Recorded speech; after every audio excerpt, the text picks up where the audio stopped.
What's up everybody, it's your boy TJae Speaks here, and today we're going to be talking about toxic relationships. You're thinking of that person right now, the person that drains your energy as soon as they walk into the room, the person who makes you doubt yourself, makes you feel small, insignificant, and outright stupid. We all have people like this in our lives, sadly. Maybe it's your boss, your colleagues, classmates, heck, maybe even it's your family. The easy thing to say would be to get rid of these people and go on living a happily ever after life. We know life is really that simple. Going from point A to point B isn't like running a 100-meter race. It's more like an obstacle course with twists and turns. Your boss pays your bills. Your family is your family, whether you like them or not. You could choose to accept your fate and be miserable for the rest of your days, or you can do something about it. Going from point A to point B might be an obstacle course, but you still have to run the race. 8 in 10 people hate their job. When I read that stat, I wasn't surprised, sadly. I always hear from colleagues, friends, and family after a long day of work, they're like, oh, I hate my job. Oh, I hate this, or oh, I hate that. So sadly, 8 in 10 people hating their job, not so much of a shock. Ask the people closest to you if they like what they do, and odds are they don't. I stated in my previous video that your time is the most valuable item you have. So working in a job you hate is the fastest way to hating your life. It doesn't matter if you're Jay-Z or broke as a joke, we all have bills to pay. Your boss plays a large part in whether you like your job or not.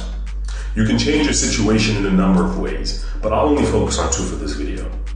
1. Improve your relationship with your boss. Or 2. Leave your job and get another one.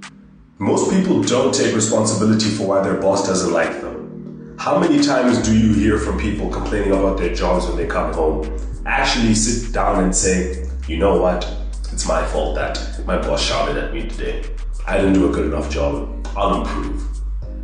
Probably never. Plain and simple. You need to look at yourself in the mirror and say, I suck at my job. I come into work late and I'm quick to pass the blame for any mistake. I mean, if you did those things to me, I would also shout at you. I'm sure you would shout at yourself. So sometimes you need to look at yourself in the mirror and say, you know what, it's my fault that my boss doesn't like me. 8 out of 10 people hate their jobs, but I doubt many of them will admit they're the reason for it. You might not like your job, but at the very least, you can do as you're instructed to do. Work starts at 9, be there by 9. Boss tells you to do something, do it. They're your boss. You don't have to like them on a personal level, but they are your boss. You owe them that much. Do as it's stated in your job description, and you'll likely improve your working relationship with your boss, which will make your overall life easier. The other option is to leave your job. Sometimes your boss might just be the devil and is mad at everyone no matter whether you're doing a good job or not. Nowhere does it state that you're married to your job. You can leave when you want. When you've made the decision to leave work, please do not go until you've secured work elsewhere. Unless you have a month's worth of savings, this is the best route. Okay, now this part is important. You might want to leave, but your bills don't care if you're employed or not. Please don't try and leave your job without savings. And maybe at your next job you don't earn as much as you did at your previous one. But bills matter, but having a good relationship with your boss does too, because that improves your overall work life. And is an extra $200 really worth being miserable for the rest of your days? Make sure with your next job, you ask who you report to and have a one-on-one chat with them to ensure that both of you know what to expect from the other. Communication is key here. Now family. Family is a trickier matter. You can't just resign from your family and apply for another one like a job. However, you can choose how much influence they have on you. You would think it's automatic that your family are your number one supporters. That's not always the case, sadly. They might put your passions down. They might not like who you're seeing. They might not like the job that you're in, and etc. They may have their reasons for doing this, but at the end of the day, it's your life.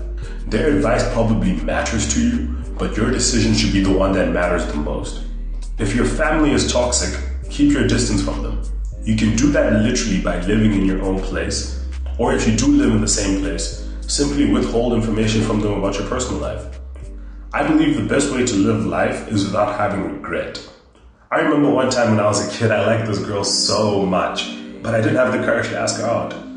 I found out a few years later when we entered high school that she too liked me, but she moved on when she thought I didn't like her because I never made a move. I hated myself.